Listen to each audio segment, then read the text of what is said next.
Esse garoto tá passando por um grande problema. Na verdade, ele foi expulso da academia de magia por não ter talento para manipular energia mágica de mana. E tudo isso é culpa de uma condição rara, chamada constrição venosa. E na prática, era como se o seu fluxo de mana ficasse preso em um tipo de bloqueador infinito, afetando até mesmo os seus braços. Essa doença limitava completamente o potencial de qualquer mago. E por causa disso, ele era sempre humilhado na escola. Os valentões apareciam do nada para espancá-lo. E certo dia, ele foi encurralado no banheiro, onde tentaram humilhá-lo de novo. Só que dessa vez, o jogo virou. Aquele mesmo moleque que era considerado um perdedor e fracassado, já não era mais o mesmo. Naquele dia, os arrogantes provaram do próprio veneno. Ele fez todos os valentões desmaiarem na hora, sem que sequer entendessem o que estava acontecendo. E depois disso, o garoto nunca mais se atrasou para as aulas. Ele conseguia cruzar a cidade inteira num piscar de olhos, e ainda sobrava tempo para ficar farmando aura. E obviamente, essa mudança drástica começou a incomodar muita gente. Contudo, no dia do exame de magia, ele calou a boca de todos, ao obter a nota mais alta, conquistando o primeiro lugar em toda a academia. O próximo passo do teste era responder às perguntas da banca de juízes, mas o verdadeiro problema não eram as perguntas, e sim se manter firme sob a pressão absurda da aura dos examinadores. E ao notar que o garoto permanecia completamente imóvel e sereno diante do teste, um dos juízes ficou furioso e liberou uma poderosa aura assassina, e por dentro o jovem até sentiu um impacto, mas por fora manteve a postura impecável e imperturbável, controlando a situação posturado e calmo, e nem mesmo os outros juízes conseguiram suportar a tamanha pressão do cara. E vendo que o rapaz continuava firme e forte, o juiz se empolgou e aumentou ainda mais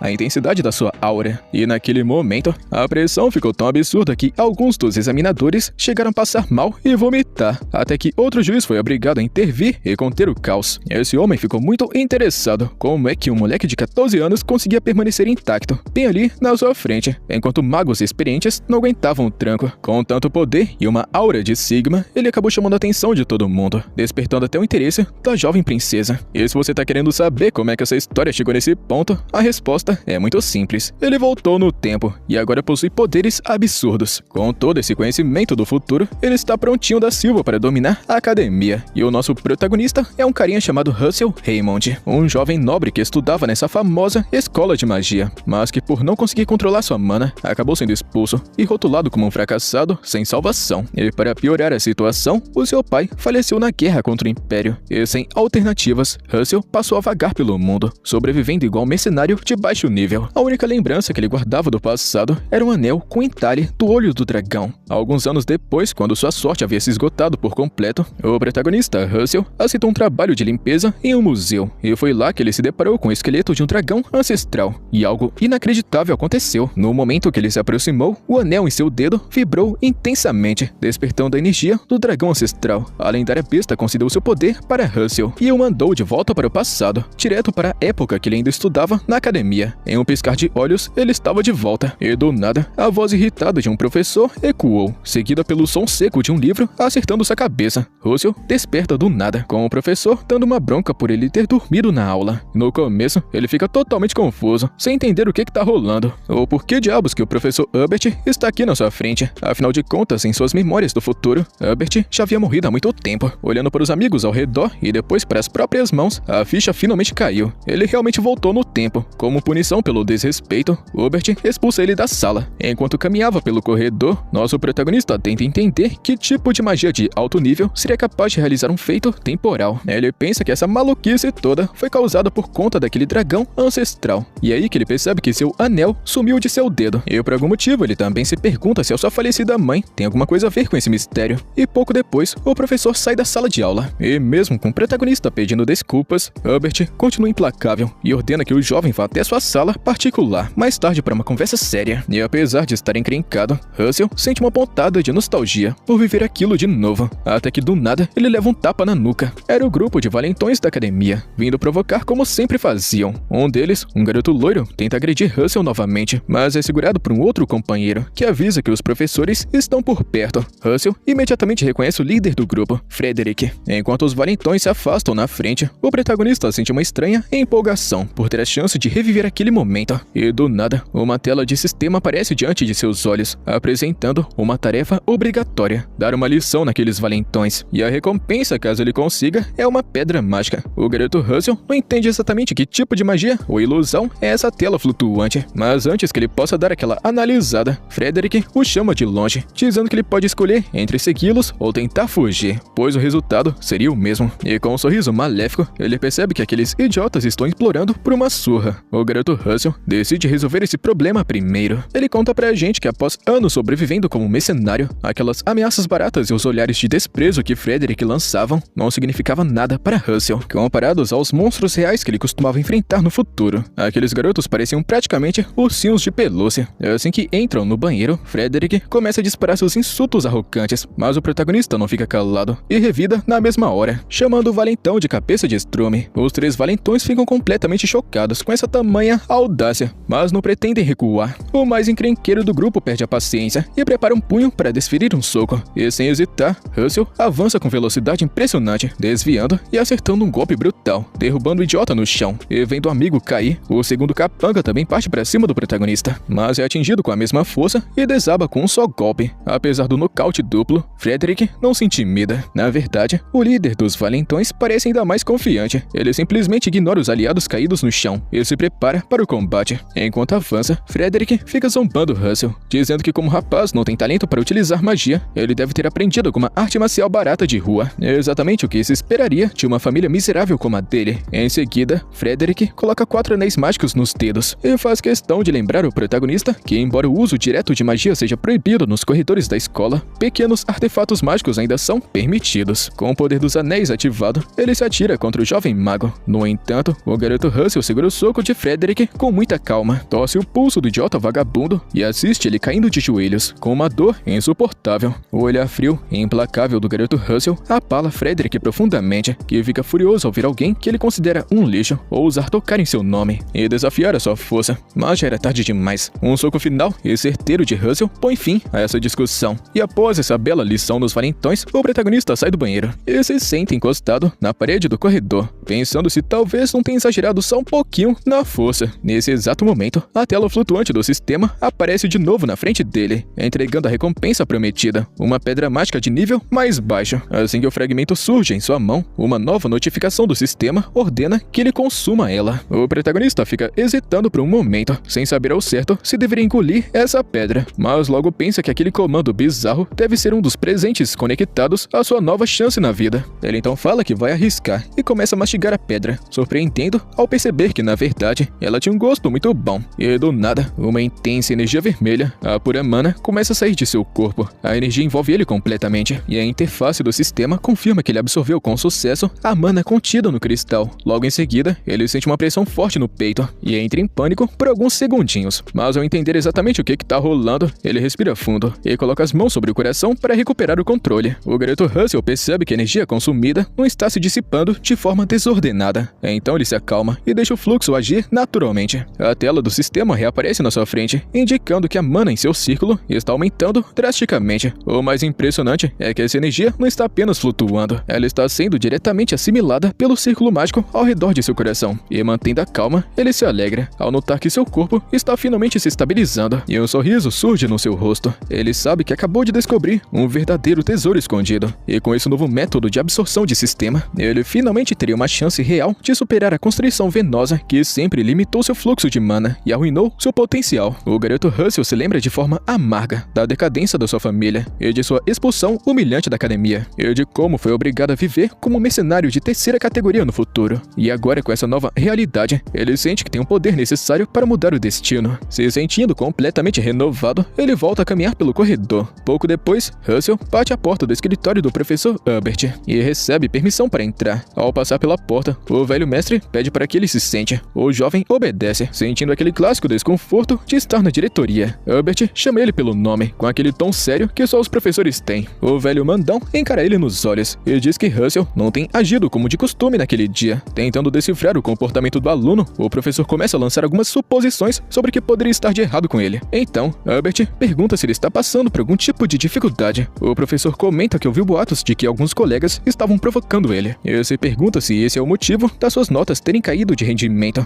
E Escutando isso, Russell se lembra dos bons momentos que passou com o professor Herbert em sua vida anterior, e como aquele homem foi o único que nunca desistiu dele. Quando chega a sua vez de responder, ele abre um sorriso e diz algo que sempre quis dizer. Não precisa se preocupar, professor. O velho mestre é pego de surpresa com essa resposta, e o protagonista faz questão de agradecer pela preocupação. Herbert fica tentando dar uma disfarçada dizendo que é seu dever como professor cuidar de seus alunos. Logo em seguida, ele acrescenta que, ainda assim, Russell não vai escapar da punição por ter dormido na aula. O professor abre um livro robusto à sua frente e avisa que a tarefa não vai ser nada fácil. Ele ordena que ele faça um relatório analítico complexo sobre uma seção do livro didático que até mesmo os alunos mais velhos tinham dificuldade para fazer. Enquanto o mestre explica os detalhes, a tela do sistema ressurge do nada e anuncia uma nova missão: concluir a tarefa do professor Herbert. O sistema conta que ele pode ganhar recompensas extras dependendo do seu desempenho e do nível de satisfação do professor. Os prêmios listados são mais mana de baixa qualidade e um item misterioso. Os olhos de Russell se arregalam ao perceber que até mesmo as lições de casa da academia agora contam como missões do sistema. O professor nota a reação de espanto e pergunta se ele achou a tarefa difícil demais. O garoto Russell rapidamente se recompõe, diz que não e agradece pela oportunidade. Mais tarde, após algumas horas de dedicação no dormitório, ele finalmente termina o relatório. Para sua surpresa, não foi tão difícil quanto parecia. Em sua vida anterior, como ele era péssimo em manipular mana em combates reais, acabou passando anos estudando a fundo a teoria da magia. Todo aquele esforço do futuro agora o tornava um gênio teórico. Mas nessa nova vida, há algo muito mais urgente que ele precisa se concentrar. Algo tão importante quanto os livros: o treinamento de suas veias de mana. Russell se lembra de um de seus tios como mercenário, quando precisou fugir desesperadamente de um monstro. Ele lembra que as veias de mana são as vias condutoras por onde a energia mágica flui. A mana é absorvida através da respiração, viaja por esses canais e se concentra diretamente no coração. E naquela lembrança amarga, o monstro avança ferozmente na sua direção. A criatura crava suas garras enormes no chão, mas Russell consegue saltar para o lado bem a tempo. Enquanto corre pela sua vida, ele olha para trás e vê a besta preparando um novo ataque. Ele explica que o ato de projetar essa energia para fora do corpo é o que chamamos de magia. No flashback, ele se vira, projeta um círculo mágico e lança uma poderosa torrente de fogo pelas mãos, gerando uma explosão massiva que engole o monstro. O grande problema é que quanto mais fortes e largas forem suas veias de mana, mais energia você consegue armazenar e mais rápido pode liberá-la. E no caso de Russell, as suas veias eram estreitas demais. Assim que as chamas se dissipam, o monstro ressurge completamente ileso. O ataque dele simplesmente não teve potência o bastante para ferir a criatura, e percebendo que está em apuros, ele tenta conjurar um escudo mágico às pressas para bloquear o ataque que está vindo. Mas antes que consiga completar o feitiço, é atingido em cheio. O monstro arremessa para longe com um golpe violento e avança para dar o golpe final de misericórdia. Ainda nesse flashback do passado, Russell explica que sua condição física transformava qualquer combate contra monstros em um verdadeiro pesadelo. Ele se vê jogado contra uma rocha, quase inconsciente, e ao tentar acordar, ele é golpeado novamente e empurrado para dentro de uma fenda de uma pedra oca. Naquele momento de quase morte, ele se perguntou se o destino estava pregando uma peça ou se era apenas o seu fim. Porém, aquela queda violenta o jogou em um santuário subterrâneo escondido. Ao se levantar, gemendo de dor, procurando por uma saída, ele acabou encontrando 2 grimórios antigos, repletos de segredos proibidos. O protagonista se aproximou e recolheu as relíquias. Um dos livros se chamava Overem e o outro Corpo de Mago. De volta ao presente, Russell decide usar esse conhecimento para iniciar o treinamento intensivo de suas veias de mana. Ele explica que o método Overem fortalece a estrutura física e força a dilatação dos canais de mana do usuário. Já o segundo livro, Corpo de Mago, ensina uma técnica que, aos poucos, transforma o próprio tecido muscular em uma extensão do sistema de suas veias de mana. Dessa forma, quanto mais forte for o corpo físico, mais resistente e estável o fluxo mágico se torna. Russell lembra que quando tentou aplicar essa técnica na vida adulta, seu corpo já estava rígido e os resultados foram mínimos. Mas agora que ele voltou a ser um jovem de 14 anos em fase de crescimento, os resultados seriam infinitamente superiores. E cheio de determinação, ele treina arduamente, focado em destruir a barreira de suas veias estreitas de uma vez por todas. O tempo passa e o jovem continua se exercitando até o pôr do sol. Completamente exausto, o protagonista desaba de cansaço perto do tronco de uma árvore para descansar. Ofegante, mas com um sorriso de satisfação, ele diz a si mesmo que deu seu máximo. E por hoje, o treino tá pago. De repente, a interface do sistema aparece diante dele de novo. A nova notificação aponta que a missão de treinamento para dominar a habilidade ancestral exige que ele corra pelo menos 5 km. Mas até o momento, ele só completou uma fração minúscula minúscula de 0,5 km. A recompensa por bater a meta é um bônus permanente de velocidade para aprimorar a técnica. Russell faz uma careta de cansaço,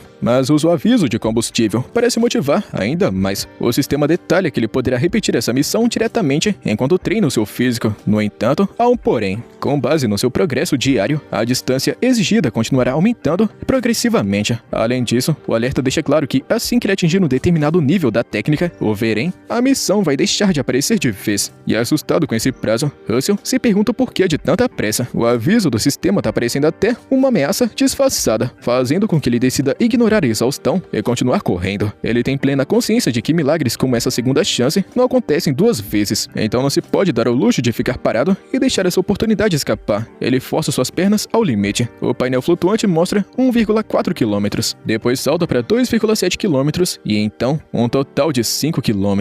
A essa altura, as suas pernas estão tremendo violentamente. A dor muscular é muito intensa, tanto que ele é obrigado a reduzir o ritmo por alguns segundos, sentindo como se o seu joelho fosse quebrar. Olhando para a tela, ele vê que finalmente cruzou a marca dos 3 km.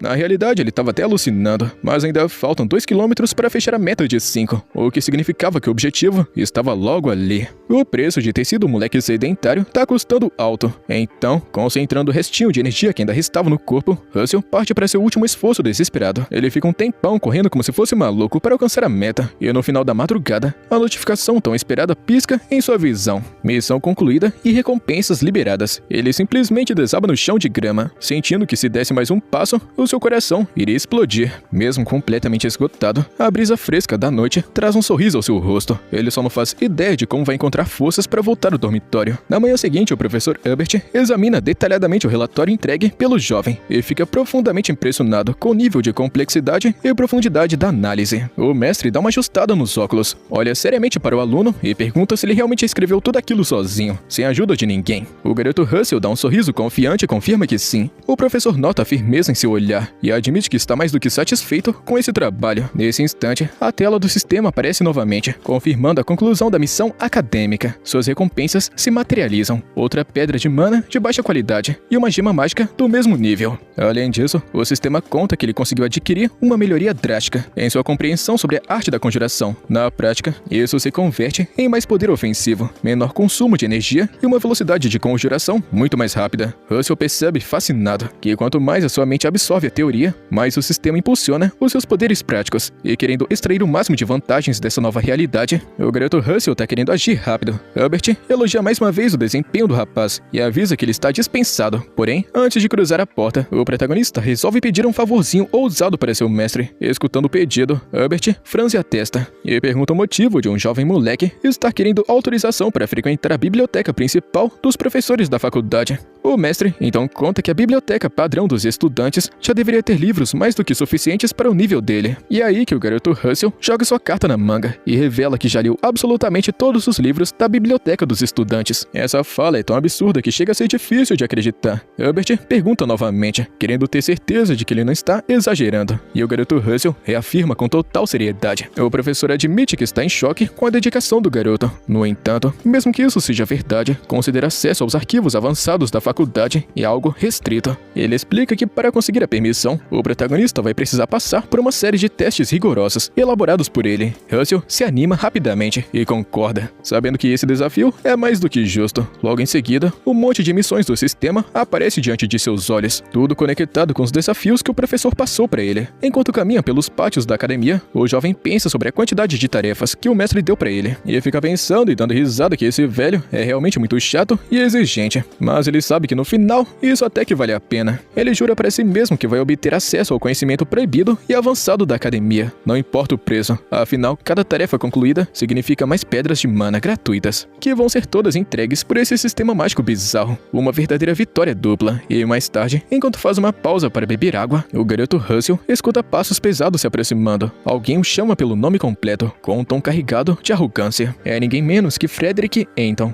um nobre veterano que tem uma forte ligação com a facção dos alunos aristocratas. Ele diz que não vai deixar barato depois daquela humilhação que sofreu no banheiro. Então, Russell não se intimida e retruca na mesma moeda, perguntando qual é o problema e se ele veio até aqui apenas para tentar se vingar. Frederick então solta uma risada sarcástica e diz que vir de tão longe só para buscar vingança seria ridículo, e seus capangas dão risada logo em seguida, debochando do protagonista. Frederick então manda o garoto parar de ficar iludido, afirmando que ninguém perderia seu tempo tramando uma vingança contra um idiota como ele. Com um olhar de puro desprezo, o valentão conta que prefere simplesmente esmagá-lo como se fosse um inseto. Ao passar pelo protagonista, o valentão esbarra de propósito no ombro de Russell e o lembra com um tom de ameaça que os dois se encontrarão muito em breve na sala de aula. O garoto Russell então se lembra de que eles têm uma matéria juntos daqui a pouco e se pergunta por que Frederick parece tão cheio de si. E é aí que logo em seguida um estalo acontece. A memória do passado retorna. A aula que eles vão compartilhar é a de combate prático, onde os alunos são testados e avaliados por meio de combates reais de treinamento, um contra o outro. O pior de tudo é que em sua vida passada, Frederick sempre utilizava essa aula como pretexto para humilhá-lo brutalmente. O garoto Russell se lembra perfeitamente do valentão espancando ele com feitiços de fogo e ficando de pé sobre seu corpo caído, rindo e zombando de suas veias de mana fracas. O protagonista mal consegue acreditar que havia esquecido um detalhe tão crucial, e sabendo do perigo que está chegando, ele decide que precisa se preparar o mais rápido possível. Afinal de contas, antes tarde do que nunca. Nesse momento de tensão, a tela do sistema aparece com uma nova missão crucial. O objetivo é muito claro: alcançar o segundo círculo de magia, aprimorando sua compreensão dos atributos elementais que ele já possui. Naquele dia, focado na sua evolução, o garoto Russell dedica cada minuto livre para concluir as tarefas dadas pelo professor Hubert, estendendo o trabalho pesado até altas horas da noite. Na manhã seguinte, ele leva uma pilha massiva de relatórios ao escritório do mestre para entregar os resultados. E do nada, a interface do sistema exibe uma sequência de avisos para cada documento entregue, confirmando que as missões acadêmicas foram concluídas e que as recompensas já estão disponíveis para resgate. Naquela noite, o rapaz volta para seu dormitório após um dia muito produtivo e decide verificar os seus prêmios. Ele fica olhando as pedras de mana que o sistema lhe deu e começa a refletir sobre qual seria o melhor jeito de utilizá-las. Ao segurar os cristais reluzentes, uma ponta de dúvida aparece em sua mente. Ele se questiona se o seu corpo, ainda debilitado pela condição venosa, conseguiria suportar a absorção de tantas pedras de mana de uma única vez, sem que algo desse terrivelmente errado. No final das contas, movido pela pressa para enfrentar Frederick, ele aceita o risco. Russell pega todas as pedras, dizendo a si mesmo que precisa confiar no treinamento físico e no fortalecimento que fez até ali. E sem hesitar, ele joga as 10 pedras de mana na boca e as mastiga de uma só vez. Por um breve e tenso segundo, nada acontece, mas logo em seguida, uma energia explode violentamente e seu corpo é subitamente envolvido por uma densa massa de mana.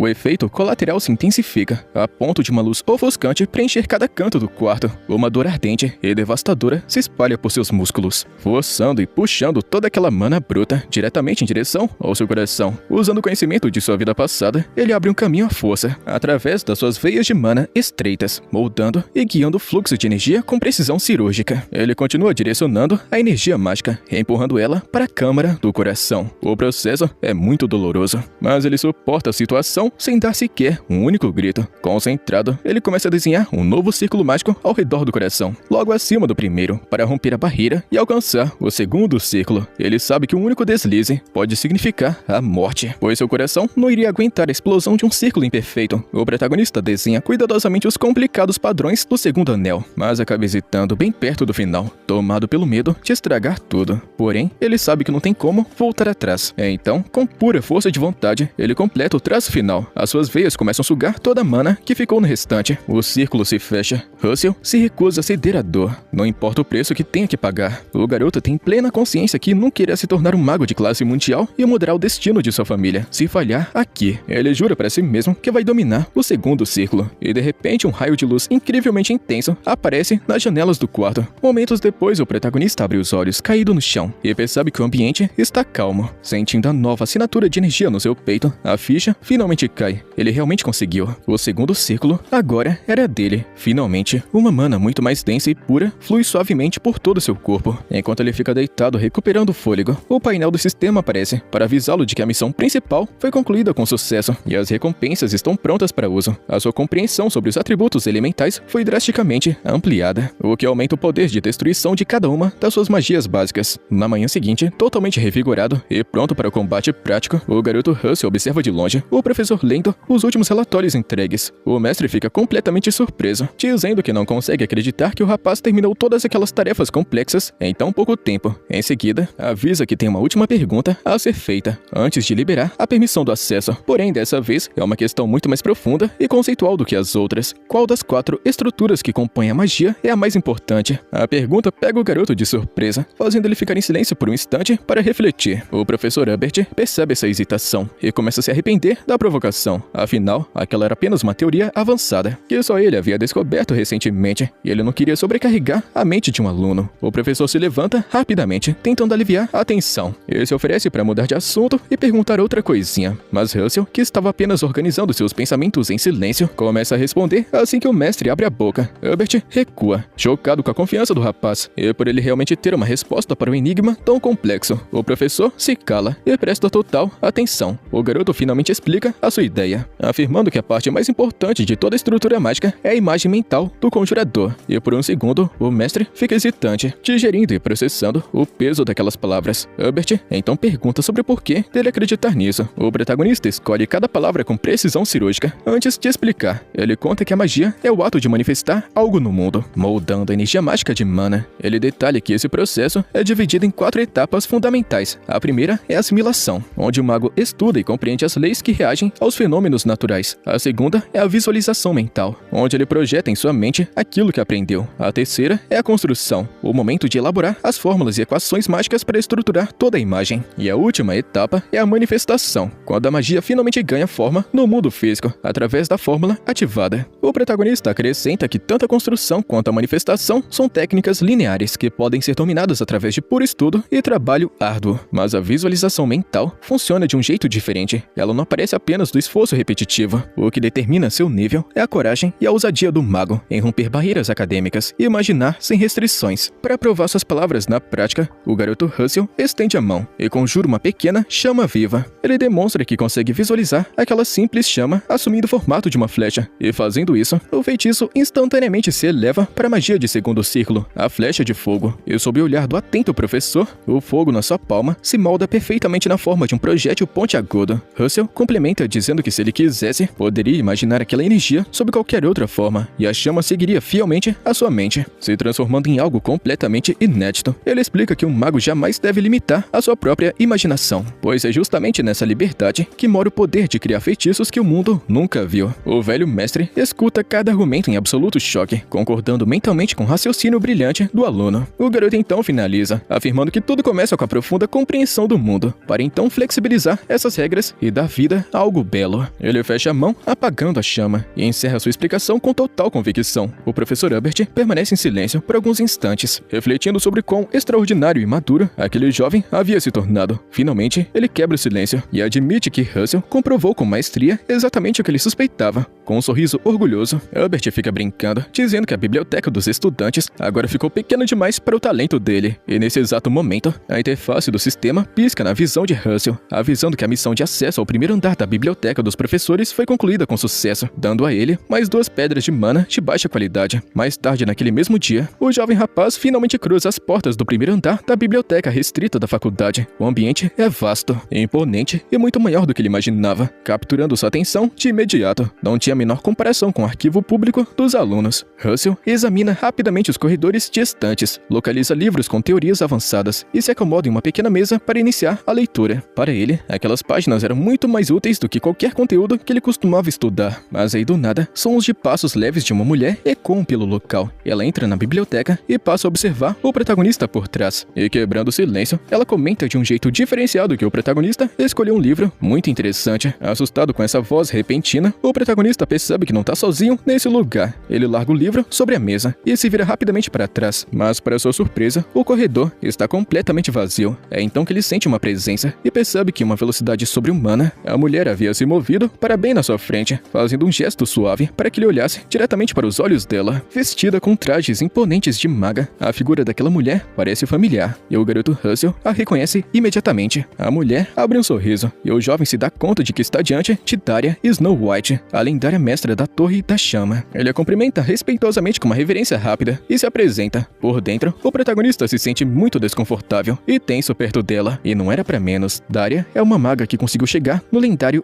8º círculo de magia. Um feito colossal que em toda a história dá para contar nos dedos quem conseguiu fazer isso. E apesar de já ter passado dos 80 anos de idade, ela utiliza uma quantidade massiva e constante de mana para rejuvenescer as suas células e manter uma aparência bonitona e radiante. Ela comanda a organização mágica de maior prestígio da facção da Torre Vermelha, a famosa Torre da Chama. Daria fica levemente surpresa ao notar que um mero estudante como ele sabe exatamente quem ela é. E do nada, quebrando todo esse climão, ela tira um pirulito gigante do bolso e começa a dar uma chupadinha, dizendo de forma descontraída para o jovem não ficar tão nervoso perto dela. Então, cheia de curiosidade de saber como é que um simples aluno conseguiu passe livre para a biblioteca restrita dos professores, ela se vira e pergunta diretamente. O rapaz explica com firmeza que o professor Hubert o avaliou e lhe deu permissão para frequentar esse local. A senhorita Daria ergue as sobrancelhas com uma leve surpresa e pergunta se alguém tão rígido e chatão quanto o professor Hubert realmente deixou ele ficar aqui. O protagonista deixa escapar um sorrisinho de canto, sabendo muito bem que o mestre Hubert tem fama de ser um chatão do caramba. A senhorita Daria comenta que, sendo assim, a situação faz mais sentido e acrescenta que agora entende porque ele estava concentrado estudando e aquele livro era muito avançado.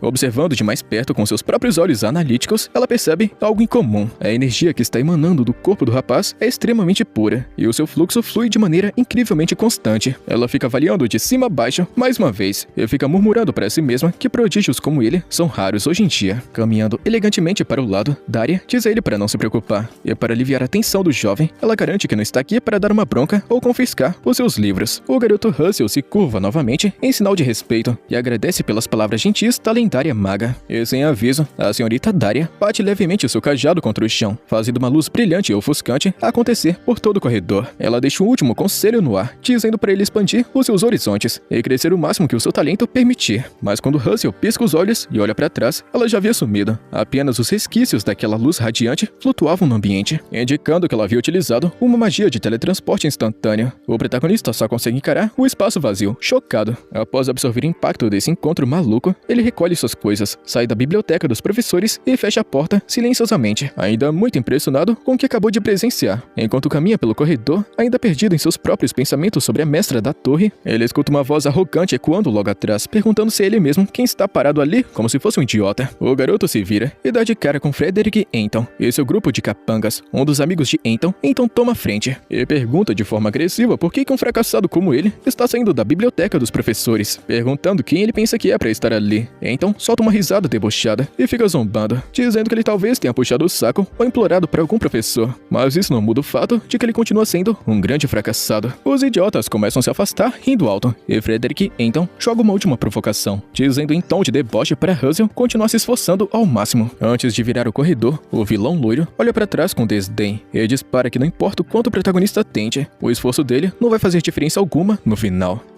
E com isso, a gente chega no finalzinho de mais um capítulo. Quer continuação, já sabe, né? Deixa a inscrição e o likezão. Tamo junto, mano. Até a próxima.